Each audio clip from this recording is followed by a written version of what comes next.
Mala final destination ang sinapit ng isang rider sa Cebu. Nagmamaneho lang siya nang biglang madaganan ng poste at nakuryente. Naasa frontlining balita si John Aroa ng News 5 Visayas Exclusive. Kinsa na sila, oy! Ginoo ko! Kinsa na sila, Brian? Bendagan kayo, Brian! Nakahandusay ang ilang motorista habang nagkalat ang mga kable ng kuryente sa bahaging ito ng National Highway sa Katmon, Cebu, alas 8 kagabi. Ang lalaking yan nagmamadali pang binuhat ang motor palayo. Oh my God! Hala, ang laki sa nalaki, Brian!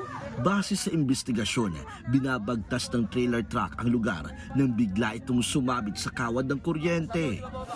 Accidentally po na sagi niya yung nakalaylay o di kaya nakasabit na telecommunication wires which is connected sa dalawang electrical post. As a result, yung wires and yung dalawang poste po is nahulog sa kalsada.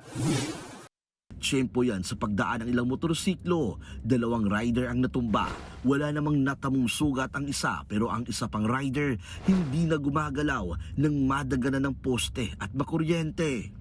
Naisugod pa siya sa ospital pero idiniklara ring dead on arrival. Kinilala ang biktimang si Henry Tribunalo, 25 anyos. Bukod sa motorsiklo, nadamay rin ang iba pang sasakyan. Nagdulot yan ng mabigat na dalo ng trapiko.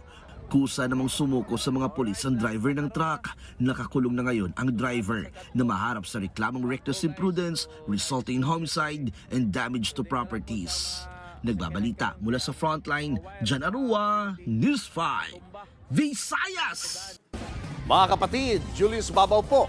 Para sa komprehensibo at makabuluhang balitaan at talakayan, mag-follow at mag-subscribe na sa social media pages ng News 5.